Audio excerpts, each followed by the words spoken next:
Sir আপনাৰ সমষ্টিত বহুকেইখন পাহাৰ কটা বুলি কেইবাটাও বাতৰি ওলাইছে। আপোনাৰ সমষ্টিত মান্দাকাটা অঞ্চলত উত্তৰ গুৱাহাটী পাহাৰ কাটিছে তো পাহাৰ বন্ধ কৰাবই লাগিব। আপোনালোকে টিভিৰ ফুটেজ দিয়ক গৈ বন্ধ কৰাব লাগিব। কুম্ভনগৰ মান্দাকাটা এই পাহাৰসমূহ এইবিলাকতো ৰেভিনিউ পাহাৰ, তাৰ পৰাতো চব USTM আৰু মান্দাকাটা আপুনি কিয় মিলাইছে? মান্দাকাটাৰ পৰাতো গুৱাহাটীত পানী নাই না। USTMটোক বচাবৰ কাৰণে কিয় ইমান লাগি গৈছে?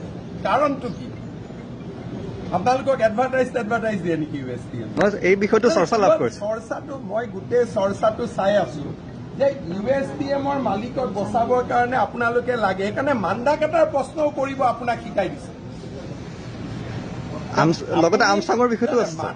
মান্দাকাটাৰ বিষয়টোৰ লগত গুৱাহাটীৰ বানপানীৰ কি ইছ্যু আছে? মান্দাকাটাৰ পৰা গুৱাহাটীত পানী আহিলেতো ব্ৰহ্মপুত্ৰ পাৰ হৈ আহিব লাগিব, কিন্তু আপোনালোকৰ ব্ৰেইনটো ইমান পয়জন কৰি দিছে। এনেকে জাতি থাকিব নেকি? গোটেই বিষয়টো চাই সেউজীকৰণৰ ক্ষেত্ৰত মই সেউজীকৰণৰ বিষয় উঠোৱা নাই ন, গুৱাহাটীত পানী অহা। তাৰমানে আপোনালোকৰ মাইণ্ডবিলাক কিমান পয়জন কৰি দিছে। আপোনাৰ নামটো কি? শ্বাহ আলম। আপোনালোক শ্বাহ আলম বা USTMৰ মহিবুল হক, আপোনালোকে চব বস্তু যেনেকে মিলাই দিছে আমি থাকিম।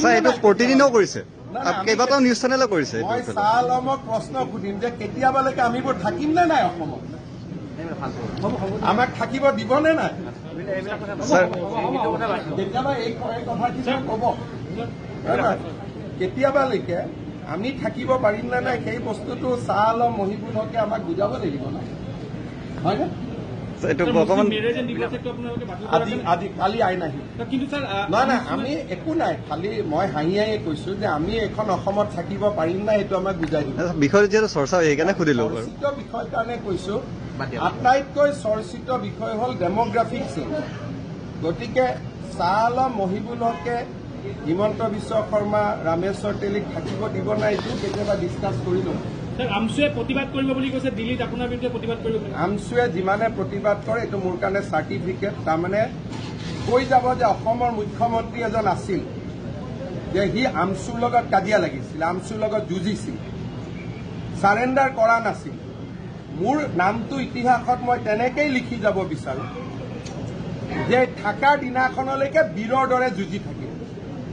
তেনেকেই মোৰ নামটো লিখি যাওক আৰু তেনেকেই মোৰ নামটো লিখি দিম। উত্তেজিত কৰি আছে ধৰক ৰাইজক তেনেকে দিল্লীত কোনো নাই, উত্তেজিত কৰিলেও ইয়াত মই আছো, একো কৰিব নোৱাৰো। মোৰ কাম আছে মুছলিম পাৰ্চনেল ল কালি পাছ কৰোৱা, পাছ কৰাই দিম। উত্তেজিত কৰি থাকিব। উত্তেজিত কৰিলেও কাজিৰ দোকান বন্ধ। যিমানে উত্তেজিত নহওক কিয় এটা কামত লাগিছো যেতিয়া তাক চেছ কৰিম।